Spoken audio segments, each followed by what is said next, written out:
Okay, so I would like to introduce my friend. We met online through a mutual friend, and I'm just so incredibly grateful to share a friendship with her. Yeah, so we meet on a regular basis on Zoom, and we just chat about all things going on in our lives. She does evolutionary astrology, so all my friends will know who she is now because I talk about her often. And so we actually met. We met online, and then we did an exchange, so a soul portrait for an evolutionary astrology session. And ever since, it's just really cool because I will start talking about what's going on for me and what's coming up. And then she'll be like, oh, it's really neat because your chart is saying blank. And it just kind of goes together. And it also is just really helpful for, it's just helpful in knowing that, yeah, like I'm on the right path and the things that I'm experiencing and feeling are happening for a reason beyond just happening. So it's kind of enlightening too. So I just wanted to come together, and we've decided to do some collaborations here to maybe make it a little bit more open for others to see what it is that we talk about, because it can be really quite helpful. So I'll pass it over to you, Allie. Her name is Allie, Allison. So here she is. Thanks, Sarah. Um, yeah, as I was telling you, we're a month away from a really cool astrological event that only happens once every 166 years. And so it's a month from today, April 12th. Neptune and Jupiter are going to be conjunct, meaning they're going to be exactly in the same spot in the sky. And that when planets come together like that, it amplifies their energy, both the energies of the planets. And then they are going to be in the sign of Pisces, which further adds energy to this particular conjunction because Pisces is a sign that's associated with these planets. So knowing the things that you're interested in and our shared interests, I thought that this particular event was a really cool opportunity to talk about some things and introduce people to this idea, and also as a way for people to have a little entry point into astrology and understanding how it can be helpful, like you were describing. Mm-hmm. Yeah, so great. So one of the things that I've been working really greatly in with is the gene keys. And so the gene keys is this sort of reveal of archetypes that explain your soul's your soul's work, like your life's work, your evolution, your radiance, and your purpose. And so in that has been all kinds of discovery on, especially into like some of the depths of shadow work. And often I share little glimpses of that because one thing that I have known and we've talked about is that, when it comes to new age spirituality, shadow work is like, it's not about light. So therefore it's like, it's kind of tossed aside. But I personally find that diving into the shadow and coming to relationship with it is a greater reveal, and maybe even understanding of also the gift that we have. So this pendulum that's always there, like, or whether you want to look at it in a linear way, but it's like a spectrum where you have one far end being shadow and then the other being a gift. And it's something that is really uncomfortable for people, and the discomfort. Here we are in a not only a society, but like well, society's in society, but we we just sort of don't like to be uncomfortable. If we're uncomfortable, we tend to try and make ourselves comfortable again. And so we do whatever it takes to make the pain go away. And the pain surfaces, and and here we are in such a sick, you know, society, really, how we've come to live. And so many people don't actually experience pain. And so my life's work personally has been about having a container. And I feel like this is very feminine in a sense, to have a container large enough to hold your greatest pain and your highest joys, right? And then we kind of like look for relationships and others depending on, again, your life's work and purpose, but very much what aligns for me is I look for others in my life that can do the same. And so that's one thing that we definitely really share, is that as as I go into these depths and into the shadow, there's such like a relatability that we share, like on a personal level, with knowing what that's like. And it's like this almost like cringe on being cast aside because it's not beautiful, or there's not like some visible silver lining that you can accept it with. And it's like, I almost crave the ability to not be afraid of seeing something that is difficult and scary and all the things. And so I think it's definitely work that's not made or not for the faint of heart. And so here we are. So, but yeah, I would love to hear about just some of that that you were speaking about, with astrology, and kind of like what's coming up on that line as well. Yeah, there's a lot there I could respond to. You know, the, so for people who are really new to astrology, there's a couple different levels that we're working with. Everybody has a personal birth chart, which is the picture of the sky literally at the moment that you were born. And that stays the same with you throughout your entire life.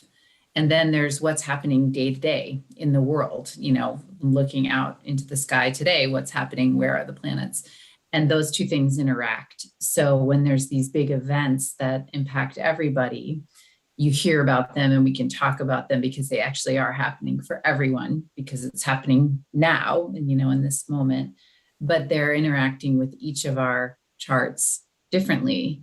And that's where it connects to what you're talking about with, facing your own shadow and your own stuff, your karmic baggage, whatever you brought into this life to work out is all laid out in your chart. And the chart can be such an amazing tool for that, because it is, it shows both the high side and the low side. And it really explicitly, in evolutionary astrology, which is what I'm trained in, we focus a lot on, the karmic past and past life issues that we're bringing into this life to resolve, and then how those things are shaping what we're here to do this time.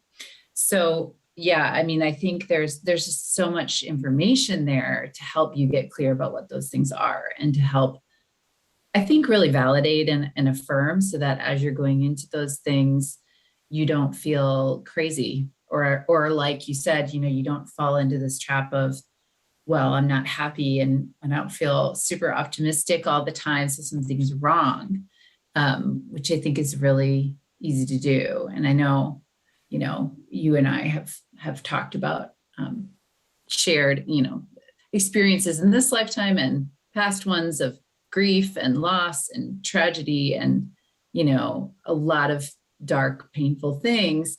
And for me, when I finally learned about astrology and saw my own chart, it was really validating, because it's all in there. And I was like, okay, now I understand, why I'm carrying this heaviness, or, why I feel this recurring grief, or, even when it wasn't making sense in terms of what was happening in my life at the moment. So yeah, there's that piece. And then as events are happening, they're triggering things for all of us and interacting with each of us in different ways. Mm. Yeah, isn't that so interesting? So, um, I would say that, like recently, um, I've really been diving into, okay, what are my shadows, and what's the gift from even knowing about this shadow? And okay, don't condemn the shadow, get to know it, get comfortable with it. What what alignment kind of would reflect that happening, whether it's now or something that we're moving into, but on an intuitive level, I feel that there's a real need to dive into this at the moment and to just accept a lot of what is. That doesn't mean that I run around everywhere just like living in my shadow, but being able to see it and work with it. So, Yeah, I'm just looking at the chart on my phone. Modern astrology is really cool in that way because we have access to all these tools that we could just like instantly look. Um, yeah, yeah, I mean, you're like, oh, just hold on a second. Let me just. You're I'm like, like yeah, that the makes sense. worst. The worst thing is like if I'm driving and I'm talking to somebody, then I'm like, I can't look at your chart right now. You'll have to wait till I get back. Um, I mean, Pluto is the planet that's the most associated with the shadow, and also with everything that goes along with that. Pluto is the god of the underworld, and some of the archetypes that are associated with Pluto are the shaman, the psychoanalyst, any role that would be bringing up from the unconscious, the dark side, whatever, for our attention, our healing, and then ultimately our transformation. And, you and I are both personally having some Pluto influences that are, augmenting this natural tendency for both of us. But there have been some things happening for everyone recently with Pluto where it was conjunct again, like joined or next to two other big planets, Venus and Mars. It's still fairly close to Mars. Venus is starting to move away, but there were just recently in the past few weeks, there were some times where all three of those planets were together.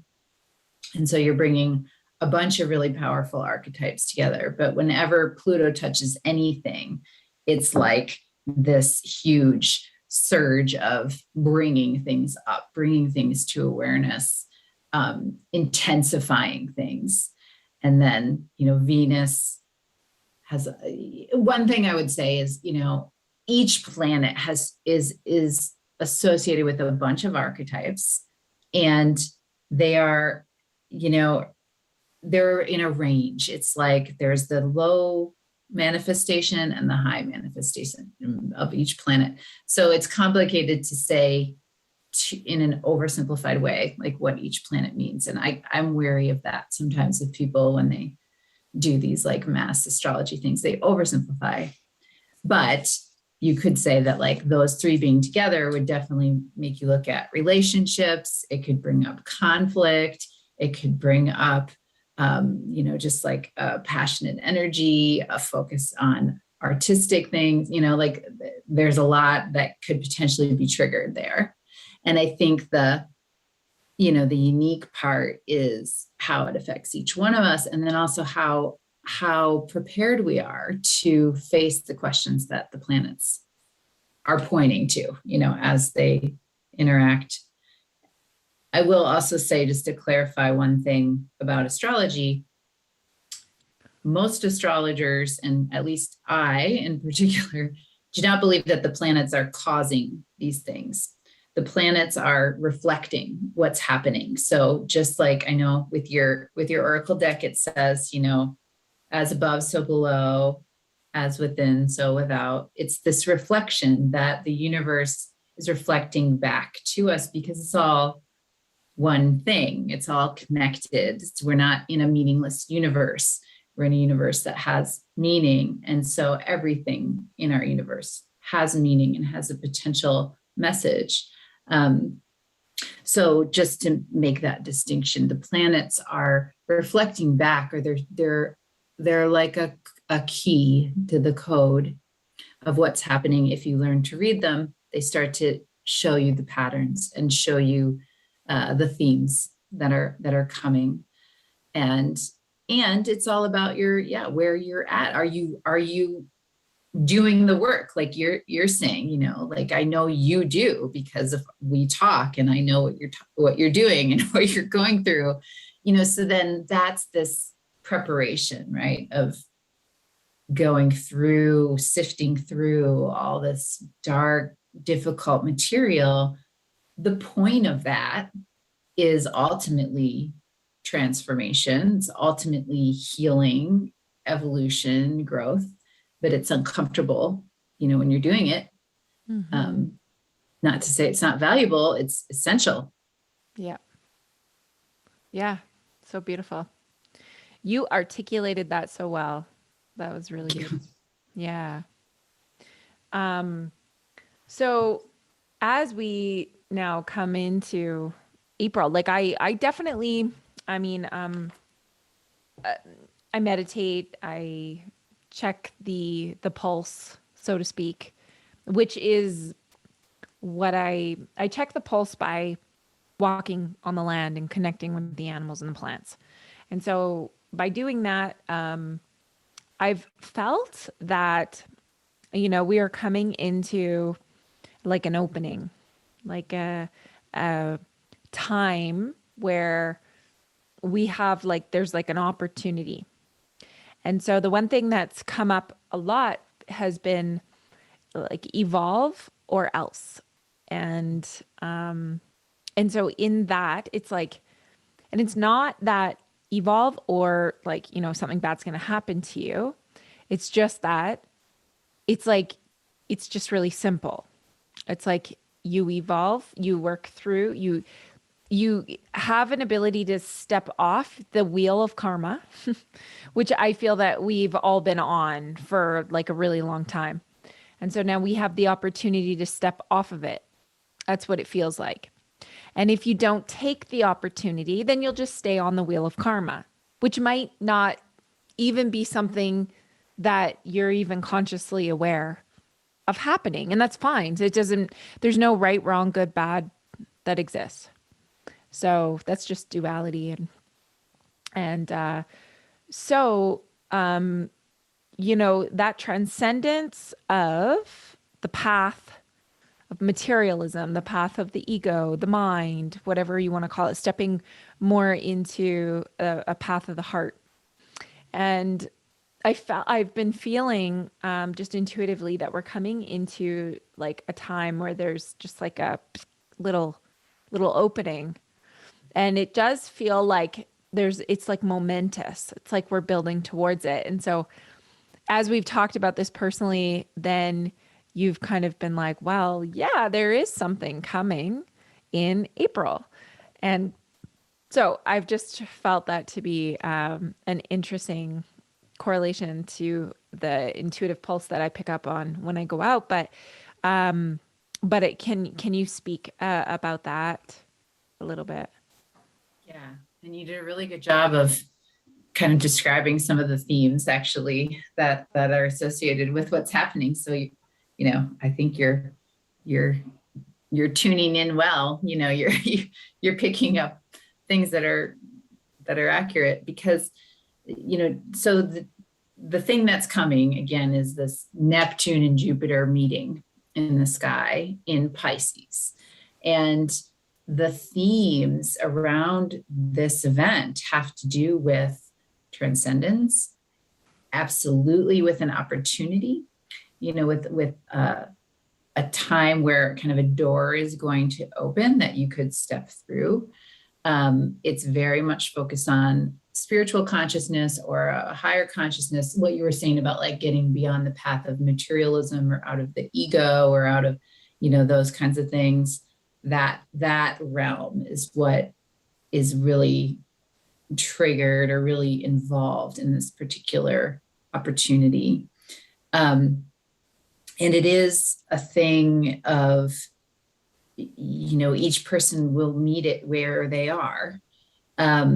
So if you never done any kind of work in your life, or you're not at all connected with any kind of spiritual practice or consciousness, obviously it's going to have a different impact for you, or it's going to have a different level of experience based on your history.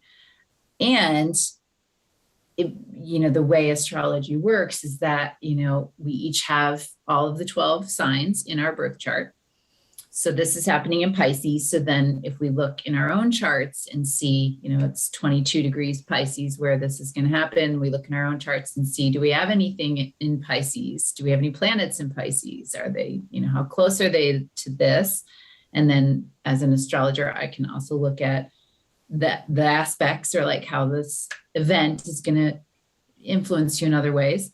That'll give us more information about like the realm of our lives that's going to be influenced. So in the birth chart, there's the 12 signs, and then there's the 12 houses, and the houses are the realms of our life. They're like the different arenas, the different like sets of the stage where we have things, work, family, home, friends, and so we look and see, what house is this going to happen in? And then it'll give us a little bit more specific information about like, okay, here's where this opportunity to take the next step is going to happen for you in particular.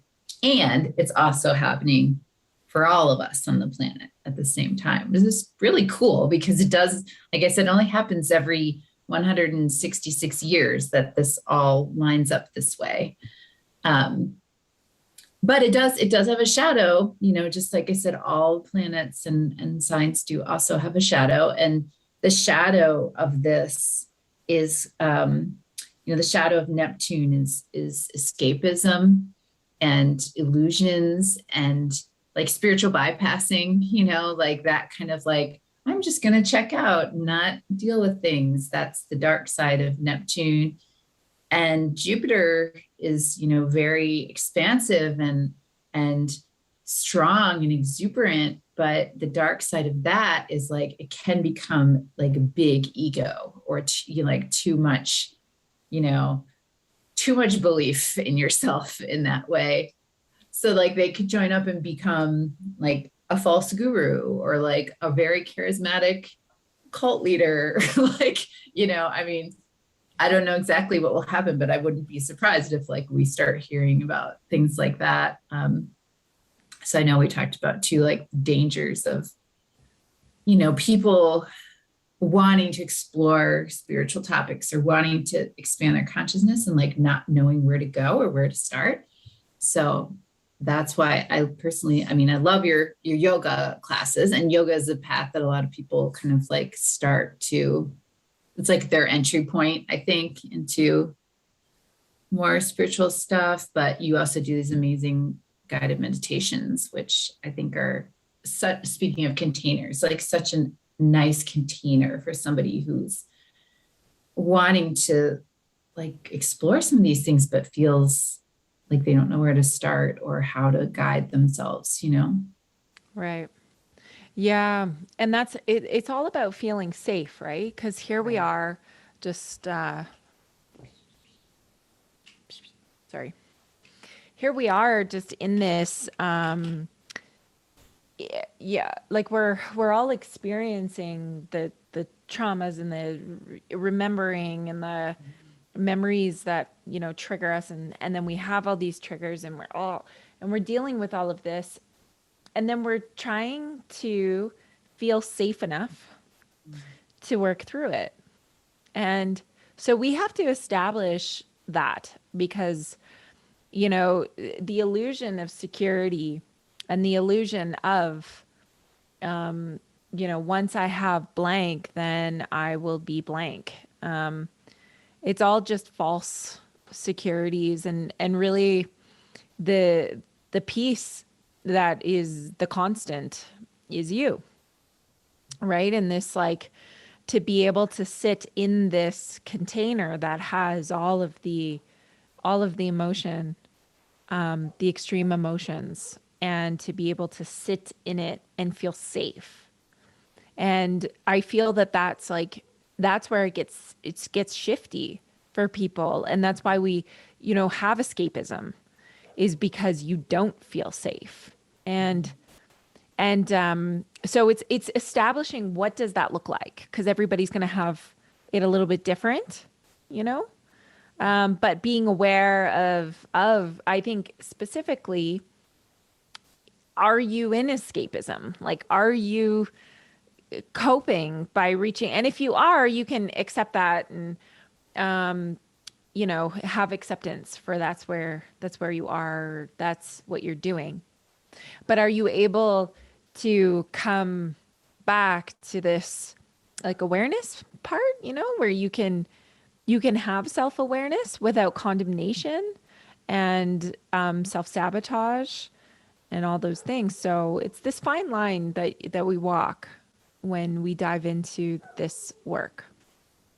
So that's definitely Yeah, what I can absolutely.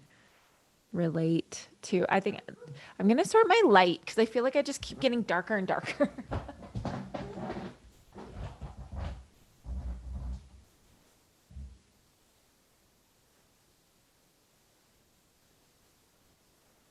Is that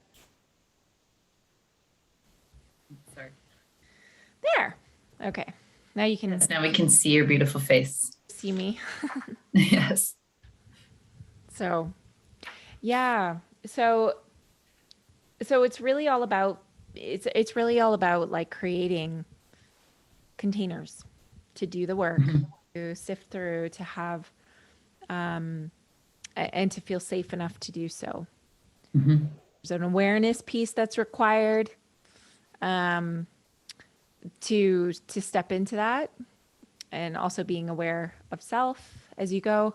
But where I feel that we fall into a level of pattern replaying is like the savior complex, and that somebody is going to fix or save you, and that knowing that that's a potential like a shadow coming, like existing, it's going to be like, okay, really watch that. Are you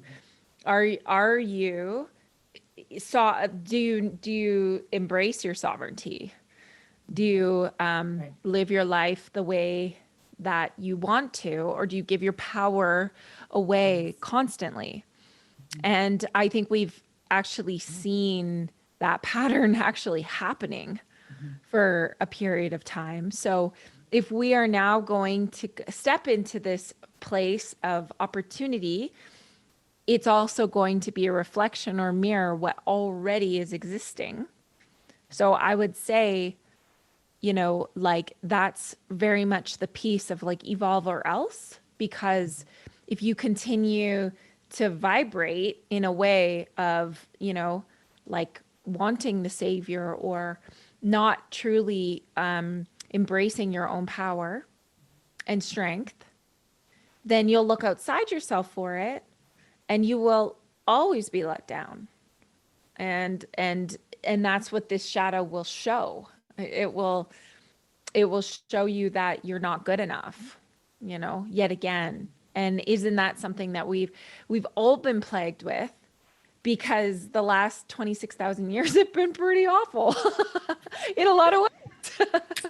I mean, one could say like, no, it's been, beautiful, but there's a very strong patriarchal control Yep. that has existed as an overall Yep. theme over the last 26,000 years, and it's like wounded masculine that has been going on. So anyway, I don't know if you want to speak to anything that I just was mentioning, but Yeah, all of it.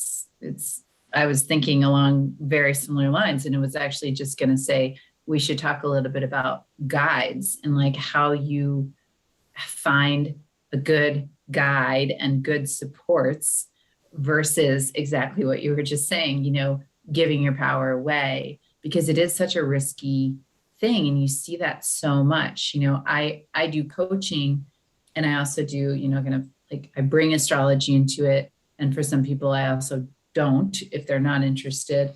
but I call it empowerment coaching just because my whole goal is to do exactly what you were just saying, help people access their own power and their own sovereignty over their lives and their bodies and their awareness, and not become dependent on an external source. But then the flip side of that is like, we also need teachers. We also need helpers. We don't want to be totally alone, you know? So it is like a very tricky thing to figure out. And I think a lot of things can really look good. And that's, you know, the shadow side of Neptune. And then with this Jupiter, you know, giving it an extra push of like, things can really look good.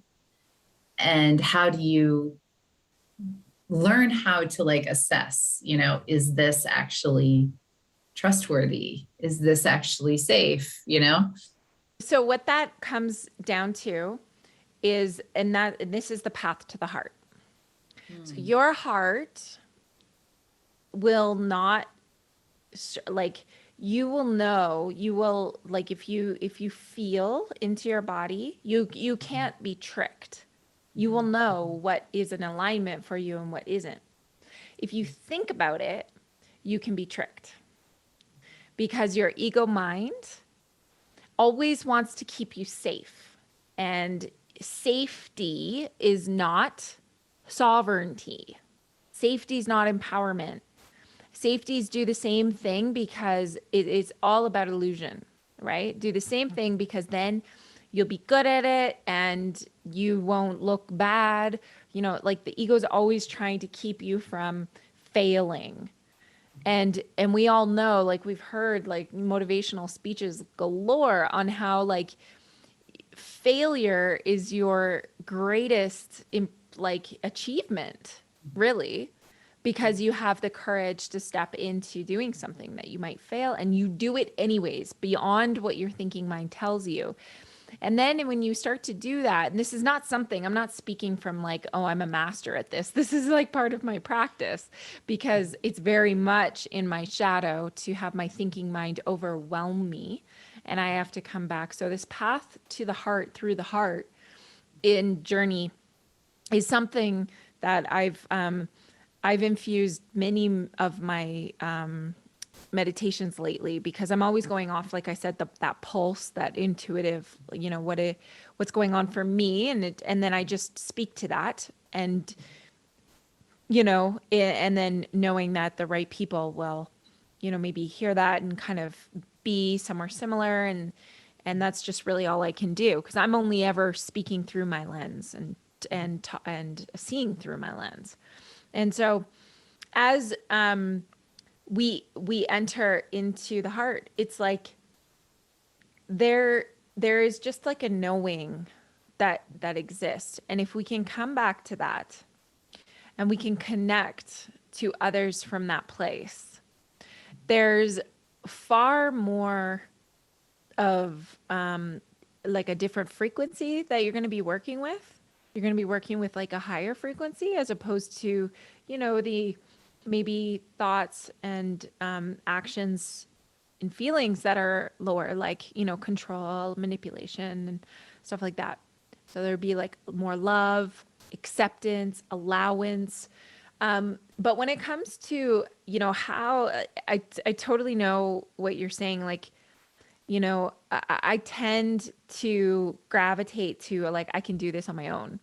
And it comes from a lot of betrayal, a lot of experience with being left alone, you know, literally abandoned. And you have no choice. Like if you want to survive, then you do it. So that becomes the shadow of I'll just do it all on my own. I'm an island. I'm a, you know, and here we are as a race that's very much a herd.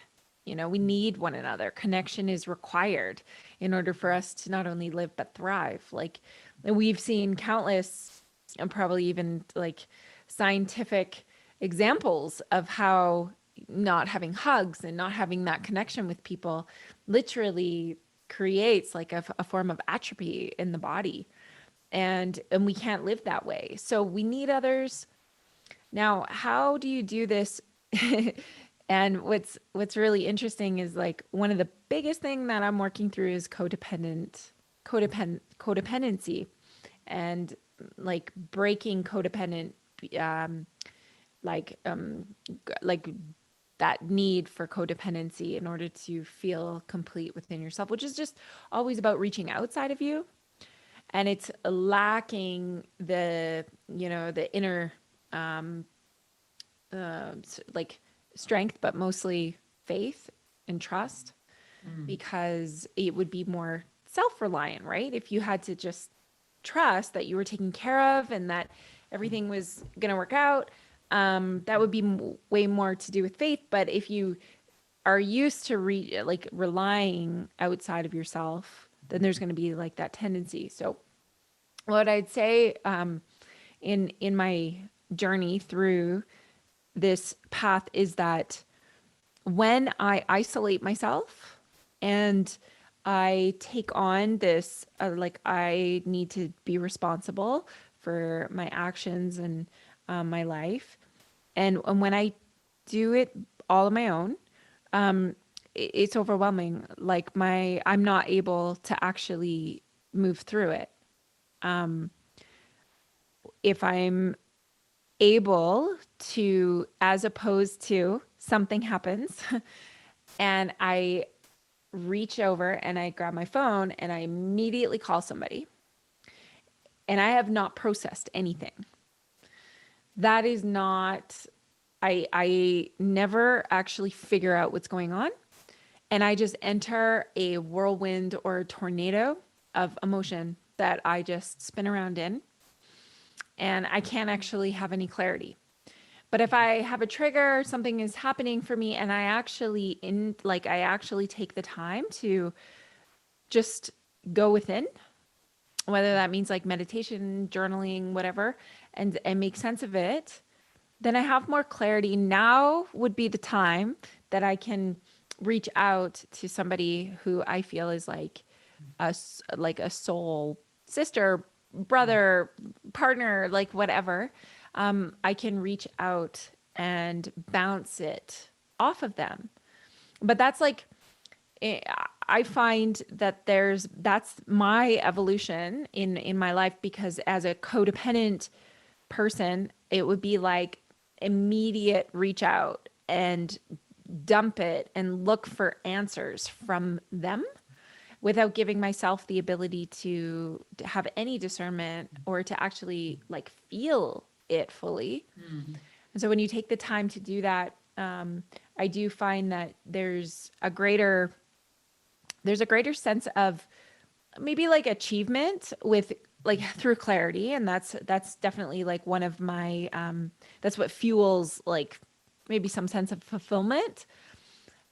But what I would say, like when it comes to connecting with guides and connecting with people, how do you know who is, the right people for you? And what I believe in the spiritual realms, or like interdimensional travel, like I like to do, I make a very clear intention that I am to connect only with benevolent guides and teachers that are in alignment with my greatest good and highest potential of living a heaven on earth reality, because that is what I am intending. I, and that doesn't mean that everything's going to be perfect, but I want to be able to access more of my senses, more of like, because if we're only using a certain amount of our hearts, like our ability, the electromagnetic capacity of our heart, I can't even, say exactly what it is, but it's like crazy amount of electricity that's, in every single cell of your body. And then you go into the heart and it's just wild. And I think like, I want to feel all like I want to be able to access that. I want to do superhuman things. I want to levitate. I want to do like I want to do it all. Like, have all the experience. So in that, I do believe that there are other beings that do operate that way. and we're in such like, we have such huge capacity, but on so many levels, we just like, we have like come here with a sense of amnesia and we limit ourselves, like all of us do. It's like how many times I have to say that? You're like, you're in your own way, because we are.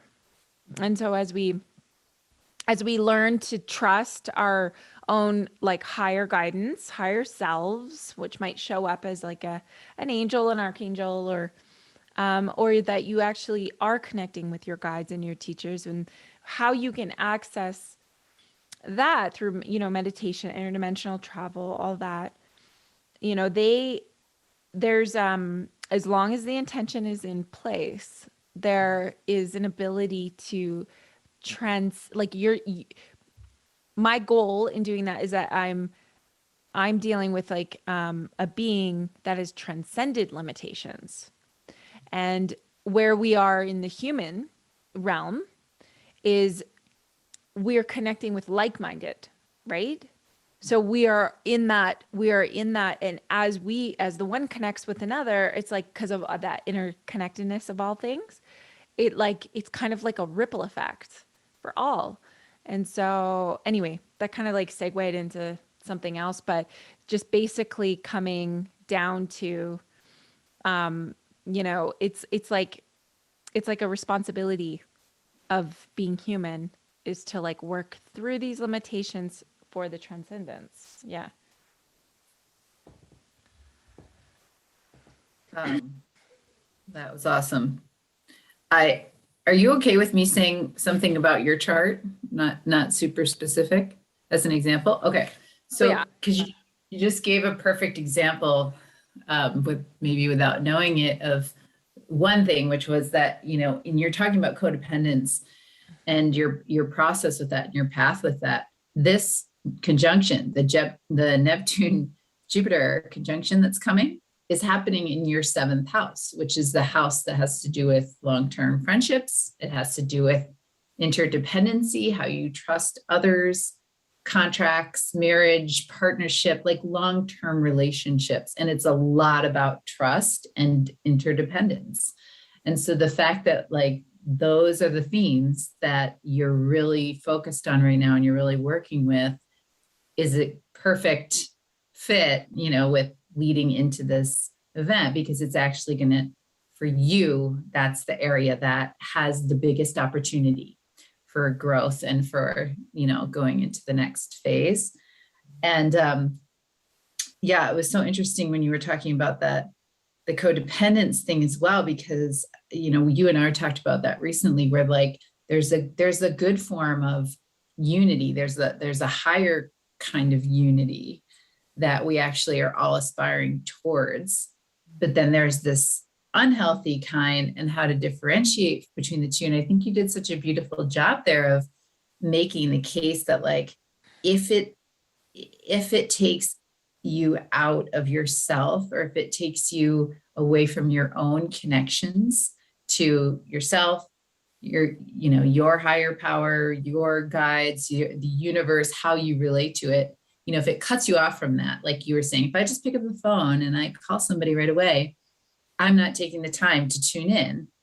You're tuning into all of that yourself, plus like the whole universe. So I think it's like, if it cuts off that source, becomes unhealthy.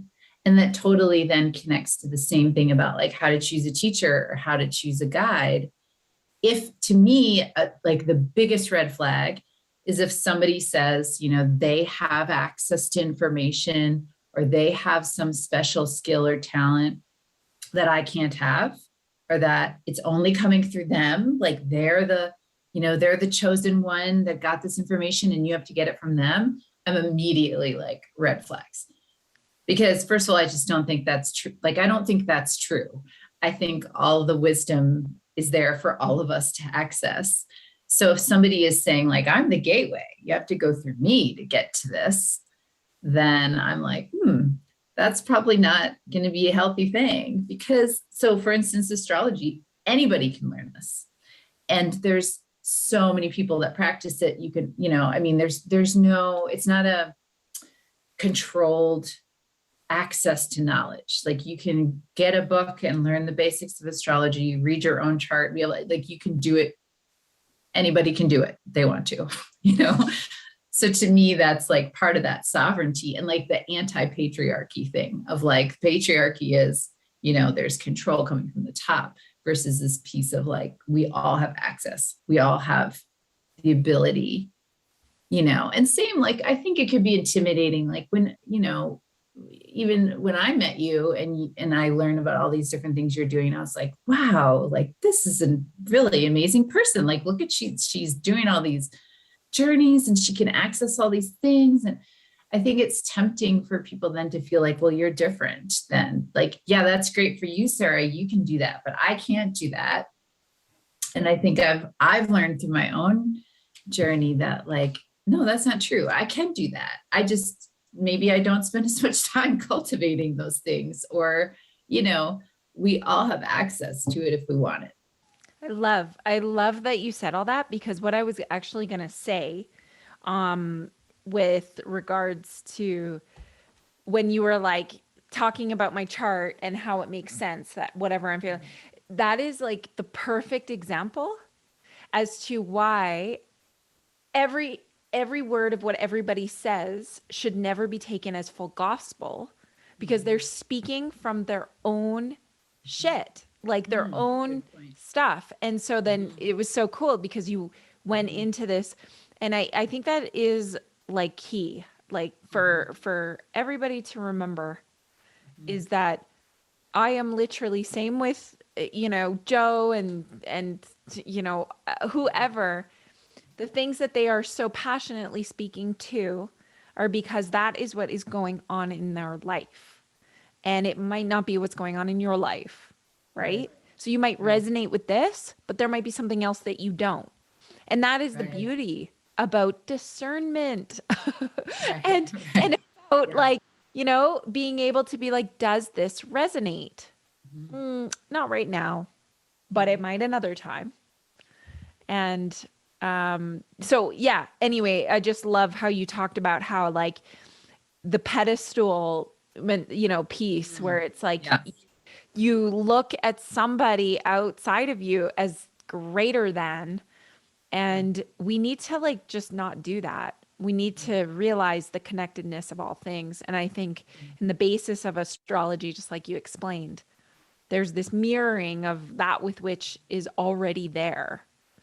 And here we are in this like global situation of like pain and suffering and all the things, and it's just like this amplification of that with which is already there. But also in that piece, what you have are like opportunities to actually transcend limitations, right? But do it in, because like, do we want to just like keep doing the same thing over and over again? Or or do we want to learn the lesson and actually move on? So well, and that's actually a really poignant astrological point too, especially for evolutionary astrology.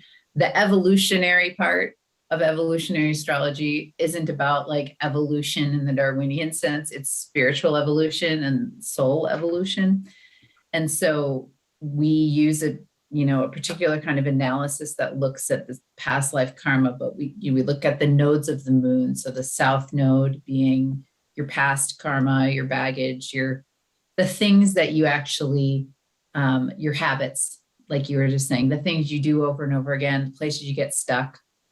And then opposite that is the north node, which is where you have your highest potential for growth because it's the place that you're the least familiar. It's like the thing that you don't know. It's the thing you could learn that will be the biggest, you know, development for you. And I think this goes back to what you said at the beginning about things being uncomfortable, because the North Node is inherently uncomfortable for us because we don't know it.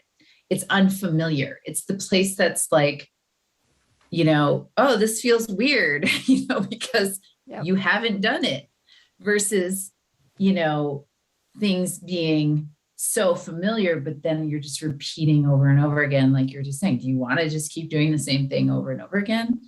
You know, the chart gives us additional self knowledge and clarity about those things and purpose, but it's not magic. It's, it's like, here, this is some really valuable, amazing information, but then what you do with it, it's totally up to you. So then there's this opportunity. Are you going to take it? Are you actually going to do something to move forward? It's not going to happen. That's, I think, the importance of like clarifying that, like, originally, way back, they did think that the planets were gods. That's why they are associated with the mythological names of the gods. Jupiter is actually Zeus. So humans once thought like the planets were controlling things, like they're gods. Now, through our evolution, I think most of us realize planets are not gods. They're not controlling our lives. It's up to us. These are pointers. Here's some information. If you're paying attention, here's some information. But then it's totally up to you. Are you going to act on it? Are you going to go into what's uncomfortable so that you can go through that and get out the other side? Yeah. And that really comes back to the whole, being courageous enough to face your shadows. Totally. Can you actually look at a shadow and see it as, a vital aspect to who you are, to guide you, so that it's helpful. It's like it can be helpful, not something that you have to condemn and cast away. And yeah. Yeah, and I think, as we continue with this series of conversations, we can get more into how to do that, and from our own experiences, at least, what's been helpful for us. How do you actually deal with this shit when it comes up? What does it feel like? So people are not worried that it's, the wrong thing. And the other thing I think that is a skill that's developed is the discernment piece. But the piece you're saying I loved about the path to the heart and following the heart, that's been a huge thing for me too. That's like the past at least year, maybe a couple of years, is that learning to tune in to the heart. And then also on a body level, like knowing what my body is telling me and being able to trust that, not just about what I need physically, that too, but also to trust what my body's telling me, emotionally, and all those other pieces, my intuition. Those are tools that everyone can develop, and should develop, I think, because it's the place that gives us the most, like you were saying, like it's not going to guide you wrong. Mm-hmm. Yeah, it's something that you can trust, right? Yeah. The Yeah. mind is a really good servant and a very bad master. And Mm-hmm. that's like anybody would probably have a level of agreeing on that, Mm-hmm. The ego is not out for your best interest in a lot of ways. And I do believe that how the world has run, and when I speak of the world, it's sort of like this society that's gone so far from the planet, like so far from the earth, that, and it's that path of the materialism. And you know in that, it's like neck down, like total disconnect. And so one would say, okay, like heart disease is the number one killer, right, in North America. Is that because of our food? Or could you maybe think of it from a place of like, we don't feel, we don't listen, we don't live by the heart, we don't live in a world that honors that, the feeling. And so it's way more about the logistics and what makes sense and the intellectual mind and all of it. And so I feel that my own journey as I am in my own journey of like transcending limitations, one could say that that's like in a nutshell. I've come to really realize how much of a limitation it is to live in the confines of your mind. Totally. And as we step into a more balanced way of living, that would mean that there would be a return of the feminine, and not to overtake the masculine, but to work together Mhm. in a more balanced way. Yeah. And feelings and emotions and flow and water and all of that is like more a feminine quality. Mhm. And so yeah, it's just really about bringing the two together, but we have to like get over being so afraid of feeling because it's uncomfortable. And that's the piece that's the starting point, I think. Yeah, so it's really like my intention to create a safe place for myself and others to be able to journey into those darker corners and just feel held. Nobody can do that for you. That's something you have to do. Mhm. But I feel that, when the intention's made, it's more possible. So, Yeah, absolutely. yeah. And I think you do a great job of that personally, just in all of your work and even in your yoga classes, I started doing your classes going through a really, really difficult, dark time. And I would cry. Like at the end of the class, I would often just start crying when we would do the Shavasana because I really felt held. And that was even just like you were in the computer, Yeah. but I think it created this nice like space and like going through the whole practice to connect up with the body. And then it would just like come out at the end. So I knew because that was happening, like you were saying, like I trusted that. And then I was like, okay, like I feel safe with this person. And I know this Mhm. is something I can trust because it's coming completely from my body and from my heart. Yeah. Well, that's beautiful. And then Yeah. doing that, like you just become so empowered, right? Like, Mm-hmm. and it's like I can do these things. It's really Yeah. beautiful. Well, Yeah. it's been amazing, Sarah. I'm so glad that we're sharing our conversations and I feel like we're really getting in the flow. And I've been making notes for our future conversations because there's a lot of threads here to follow, but it could be overwhelming if we do it all at once. So I think we definitely need to do more. Yeah, definitely. Yeah. So, we will be doing something a little bit more specific, kind of leading up to the April 12th portal, and whether we're going to do like a meditation or, something combined. But yeah, Mhm. we're going to do something like that and just have more conversations on all things this.